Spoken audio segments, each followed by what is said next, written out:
Hello everyone, and welcome back to Let's Play Dragon Age Origins. I'm your host, Lisanne Faye, and here before us we have our Warden, Sorana. Before I get started with this episode, I do want to mention I attempted to go back into Haven to do some looting between last episode and this episode with Leliana in order to help with all the locked chests. And she did well with the ones that were in the village of Haven, but not with the ones that were in the temple, but I figured you all wouldn't want to see me failing with locks once more in regards to my party. However, we did manage to come across a important gift for one of our companions, the Antivan leather boots, which, given their origin and the fact that they're made of leather, Zevran would probably appreciate these greatly. That smell. This is Antivan leather, isn't it? I would know that anywhere. I don't know how you found it, but thank you. What are you waiting for? Try them on! But I'm not finished admiring them yet. Can you smell that? Like rotting flesh. Just like back in Antiva City. Now, if only you could find me a prostitute or two. A bowl of fish chowder and a corrupt politician. I'd really feel like I was home. Well, we'd have to go to Denerim for that. Marvelous. Hey! Zevran's really happy about that. Awesome. Okay, cool. So, where are you at? Very good.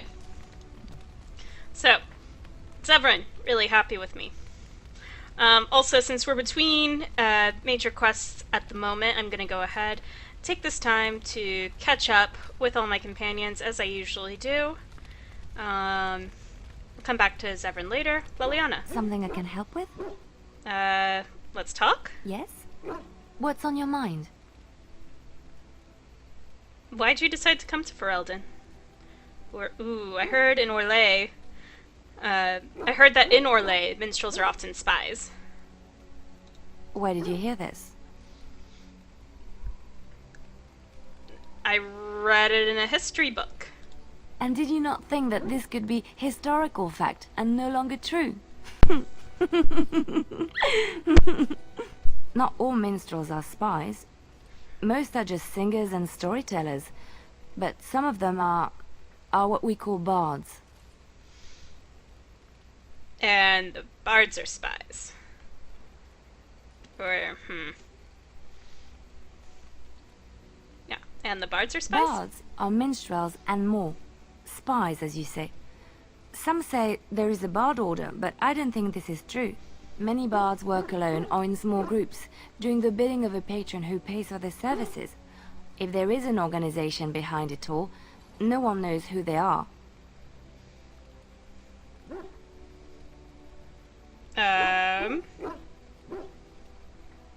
What sort of patron? Nobles, mostly. In Orlais, there is much rivalry amongst the highborn. They fight over land, influence, and the favor of the Empress. But they cannot do this openly because it is impolite, and in public, they wear smiling faces and pretend to be civil. In secret, they plot and scheme to destroy each other. It is a game completely meaningless to anyone but its players.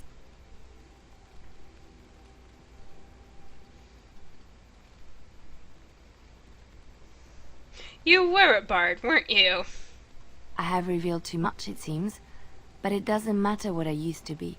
It is the past.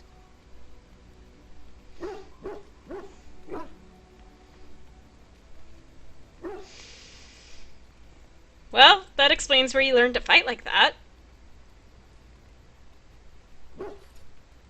My skills served me well.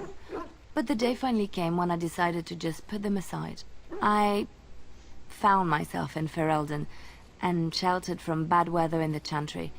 And when the storm passed, I just did not want to leave. I like to say the Maker brought me here. Okay. Well, good. That was a happy conversation. Something I can help with? Yes. Let's talk. Yes? What's on your mind? So why did you decide to come to Ferelden? My mother was from Denerim, and I consider myself a Ferelden. Mother served an Orlesian noblewoman who lived here when Orlais ruled. When Orlais was defeated, and the common folk began to resent the presence of any Orlesian, the lady returned to Orlais. She took my mother with her. I was born in Orlais, and did not set foot in Ferelden till much later. Mother was always telling me stories of her homeland. I think she missed it.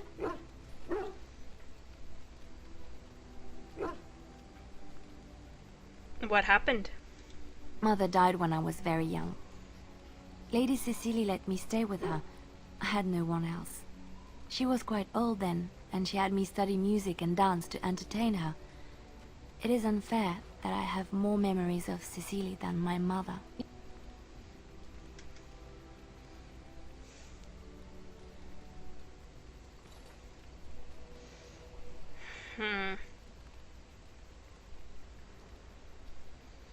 Do you remember nothing of your mother?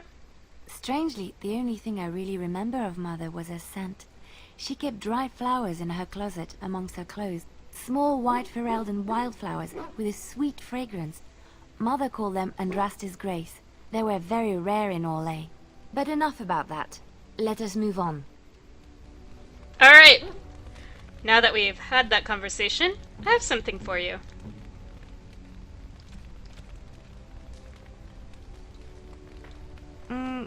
Flowers? Thank you. They're very pretty. They're your mother's flowers, right? These were her favorite. I haven't seen these in such a long time. They smell just like Mother used to. Thank you. Thank you so much for remembering. Yay! Something I can help with? Yes. Let's talk. Yes? What's on your mind? Do you miss anything about Orlais? I miss Val Royeaux. Unlike other cities where the people are the lifeblood and the character, Val Royeaux was her own person, and her people little more than decorations.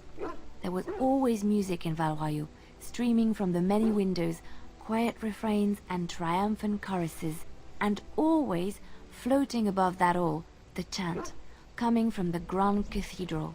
It was magnificent.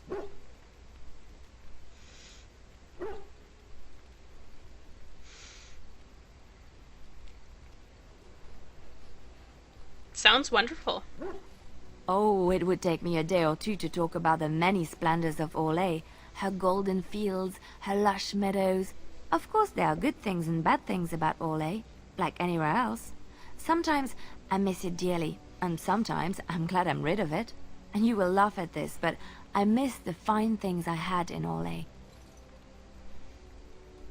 Such as... Dresses, fine dresses and furs. And shoes, of course. One can't mingle with nobility with bad shoes, you see. Orlais is very fashionable. Almost ridiculously so. But the shoes... Living with those ridiculous trends was worth it for the shoes. Were they ridiculous shoes? Sometimes. About 10 years ago, all the ladies went mad for shoes with soles as large and heavy as bricks. But it isn't always that silly. When I left Orlais, the fashion was shoes with delicate tapered heels and embellishments in the front. A ribbon, perhaps, or embroidery. In soft colors, of course. It was spring.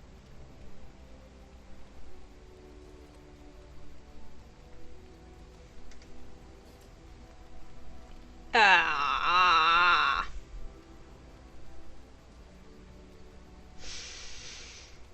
Duh.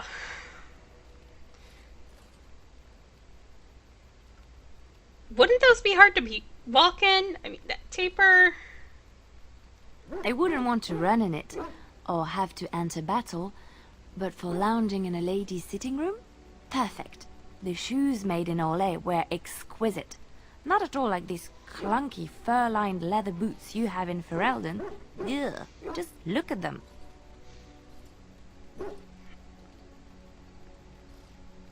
I know, right? So ugly and shapeless.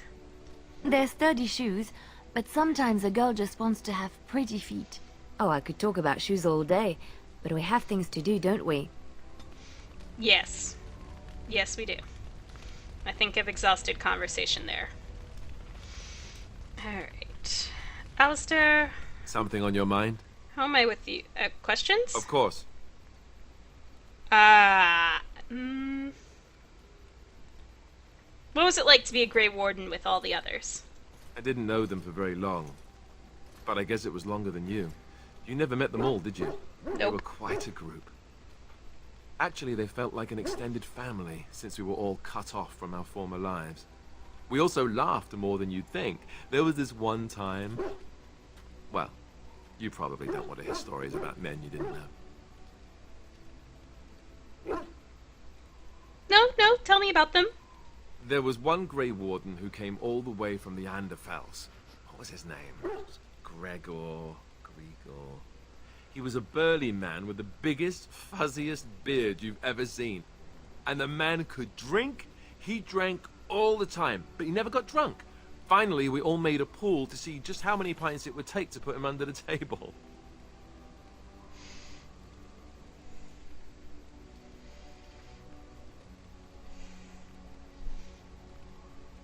Sounds like you had a lot of fun.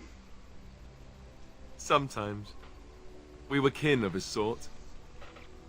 All of us had gone through the joining, so we knew...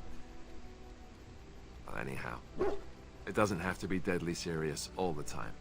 Anyhow, we never did find out. He said he'd drink a pint for every half pint that the rest of us drank. He was still going by the time the rest of us were passed out. I'm told that Duncan walked in later on and saw us all passed out from one end of the hall to the other, and Gregor still drinking. Duncan laughed until he nearly... I'm sorry. This is probably hard for you to talk about.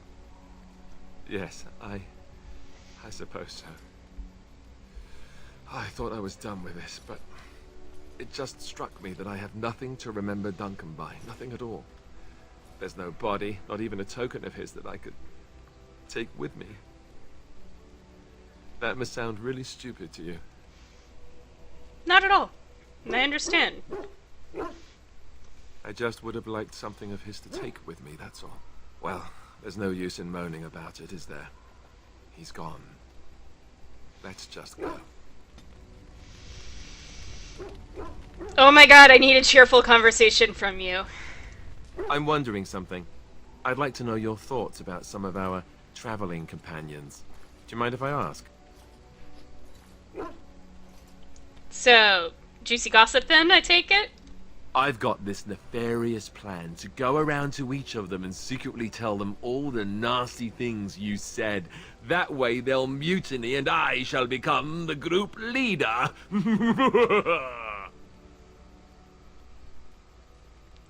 Cute. So, you know I'm laughing at you, not with you, right? Ouch, now I'm wounded. Look at me, bleeding all over the place. You're just not very nice, are you? Nope. Seriously, though, I'm only curious. I've had enough time to form my own opinions, and I just want to see if yours are any different. Sounds like fun. Ask away.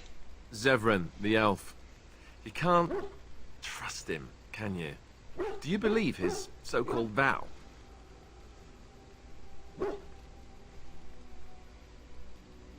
Yeah. You know what? I do. Really? Why? That's a lot of trust to put in someone who tried to kill you. I'm willing to give him a chance. Well, if you are, then maybe I should too. But that doesn't mean I won't keep an eye on him. He's just too shifty.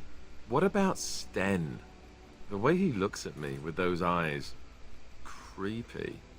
And he's so quiet for someone so big. He's dedicated. I'll give him that. Ooh. Actually, because we just had that confrontation. So, yeah, actually, no, he's unsettling. Yet he doesn't seem quite so bad as the Chantry tells us. According to them, his philosophy is vile and evil. Yet he seems so reasonable. And yet, he killed all those people. He doesn't even deny it. Doesn't that bother you?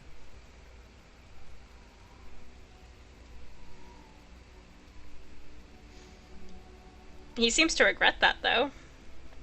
I'm not so sure that his regret means the same as it would for us. The Kunari sense of honor is a bit hard to grasp. For me, anyway. What about Liliana? Is she crazy? Or do you really believe in her vision? I believe that she believes in her vision. That's one way to put it. I don't know what to make of her. If you look at her when she doesn't see you, she just looks so sad. I almost feel guilty taking her away from her life. Well, that was her choice. Yes, I know. Still, I feel badly for her. Morrigan, do you trust her? Think about it. Maybe Flemeth sent her with us for some other reason than she said.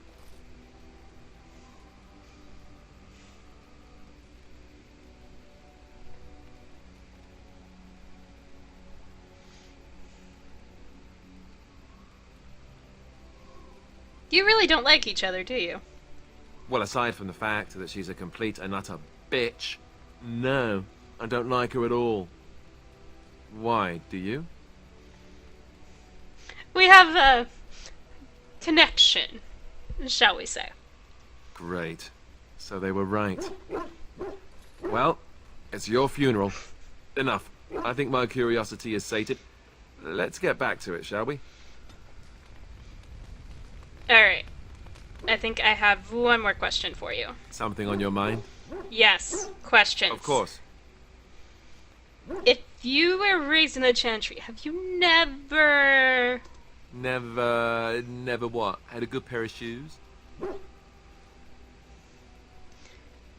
You know what I mean. I'm not sure I do.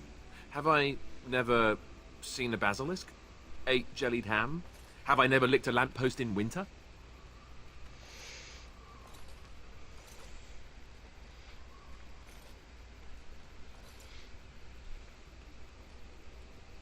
Well, now you're just making fun of me. Make fun of my comrade in arms? Perish the thought. Well, you tell me. Have you ever licked a lamppost in winter?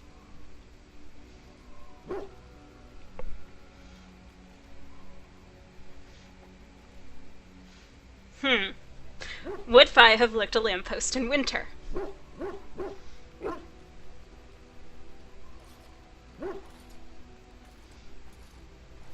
Yeah, probably so.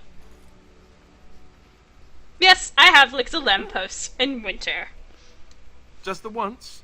And you didn't lose half of your tongue in the process? I'm impressed. I, myself, never had the pleasure. Not that I haven't thought about it, of course. But, you know. What, you've never had the opportunity? Well, living in the Chantry is it's not exactly a life for rambunctious boys. They raised me to be a gentleman. That's not so bad, is it?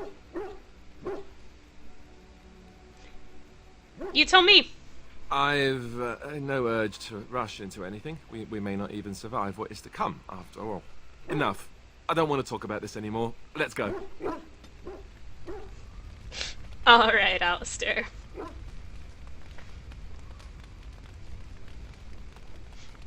That is actually, like, probably one of my favorite conversations that you get to have with Alistair.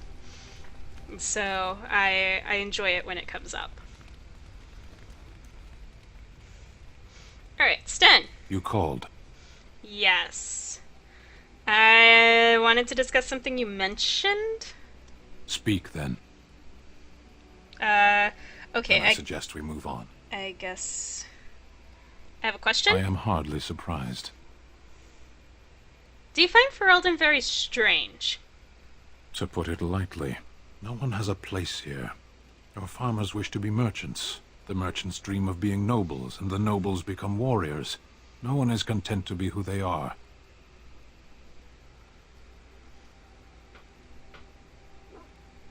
Is there anything you like about Ferelden? There is interesting food here. You have a thing. It doesn't have a word in the Kunari tongue. Little baked things like bread, but sweet and crumbly.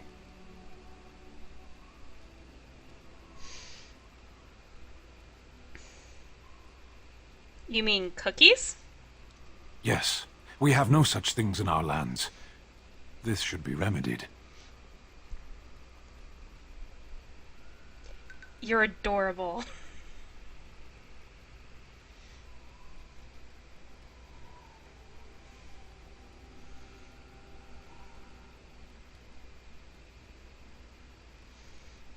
But you sound a bit homesick. Perhaps. It's strange to be in a crowd and hear a language that is not your own. To see faces that are and aren't like yours. I miss the smells of Seheron. Tea and incense and the sea. Ferelden smells of wet dogs. Yeah, and rotting garbage. You left that part out. True. I was trying to forget that part. Shall Sorry. we move on?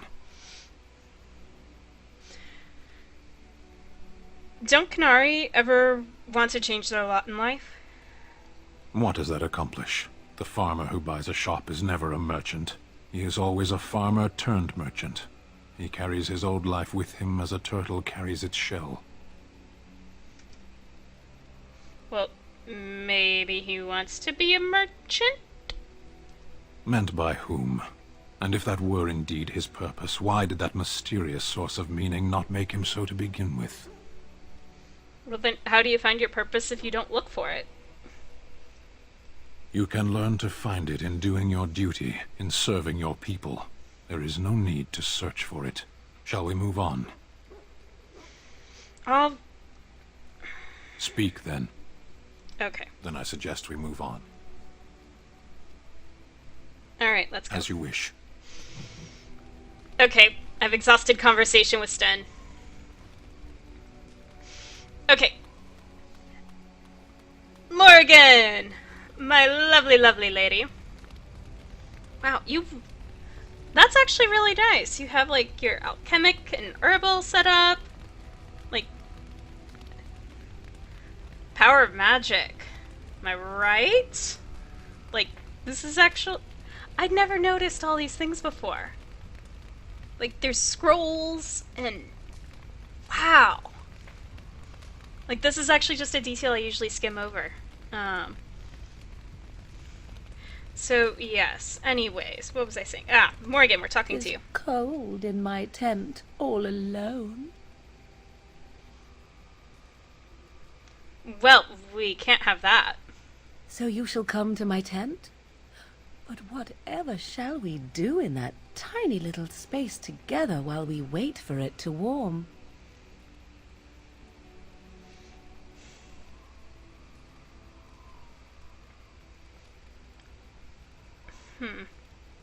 Well, I'll leave that up to you. Good. Then let us waste no more time with foolish talk.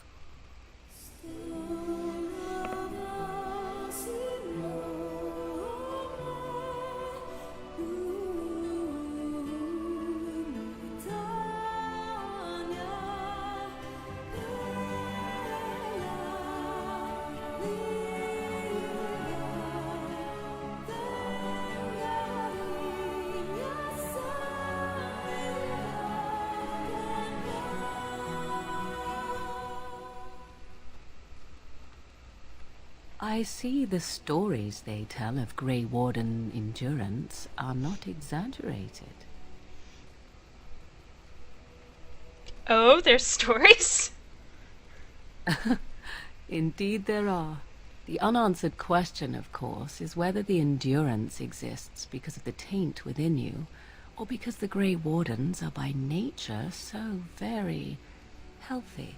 I enjoy the thought that 'tis a little of both. Natural prowess, driven by a darker side.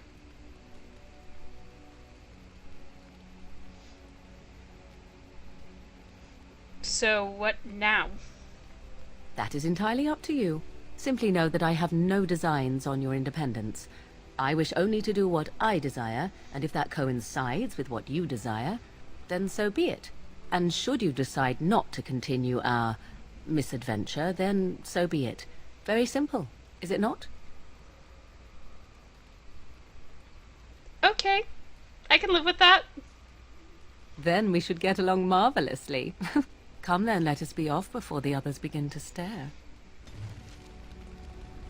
Woo! Alright. So yes, the Bioware romance scene with Morrigan.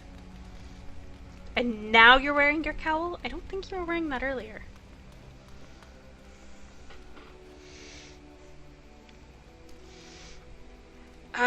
You know what? I feel bad.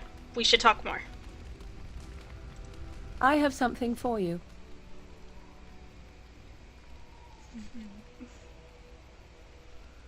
That sounds a little vague. 'Tis a ring. Now before you get any foolish notions, let me explain. Flemeth once gave me the ring because it allowed her to find me no matter where I went, in case I was ever captured by hunters. I disabled its power as soon as we left the wilds. Recently, however, I thought to change it. Now, I will be able to find whoever wears it instead.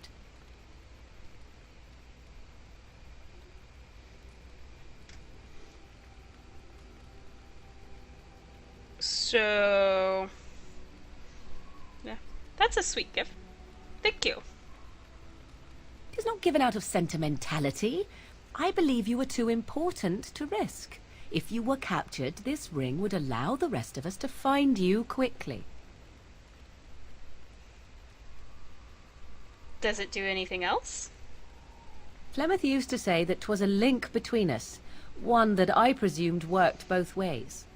I never tested it, but I doubt she would have lied over such a thing, so it would mean I am linked to you as much as you to I. So I could find you if need be. I do not know. As I said, I never tested it. Perhaps. Well, we're both mages, so surely we could have time to test this.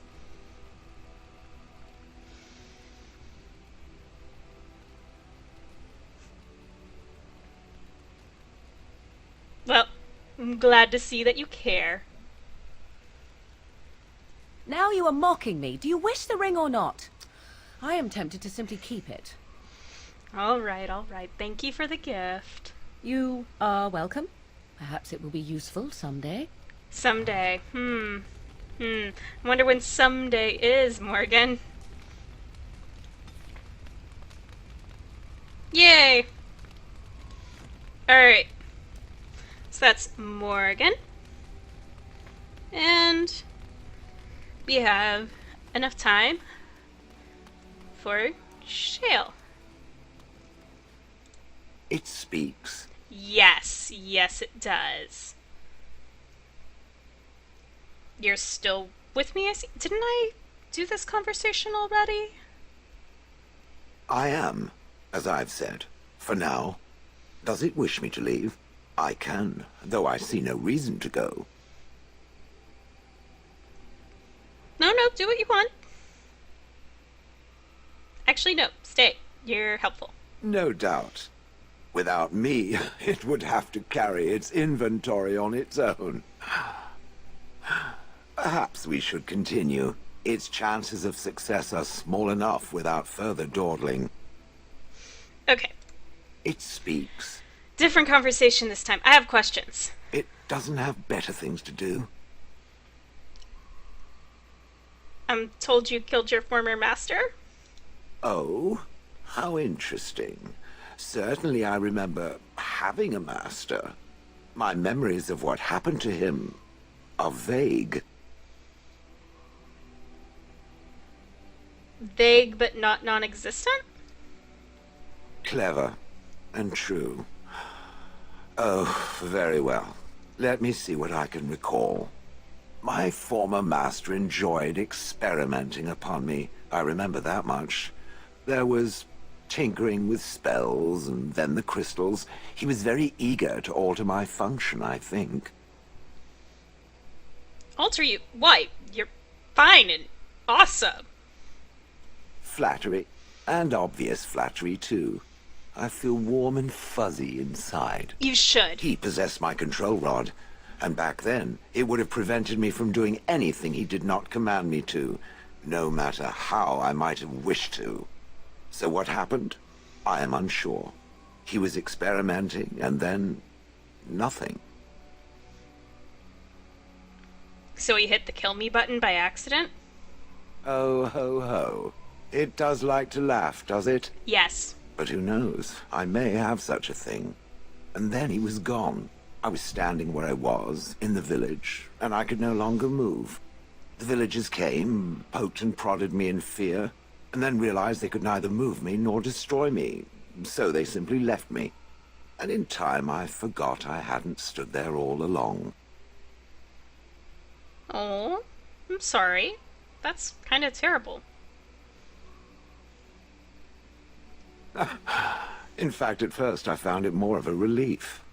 For so many years I'd had to leap to that little toadstool's every command. Get this, pick up that, put it down, pick it up again. The gall! At first I'd hoped he'd simply decided to leave me there paralyzed, an acceptable trade-off. After years passed, I simply stopped caring.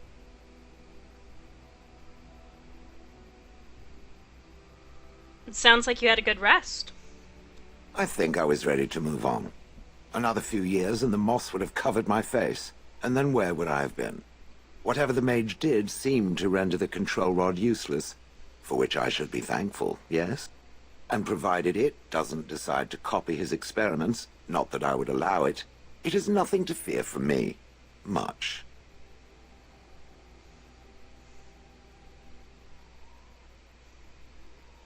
Alright. Sounds good to me. The things that it fights, and it fights things often, that is a different story. Let us get back to the walking and the fighting. My stone is beginning to itch again.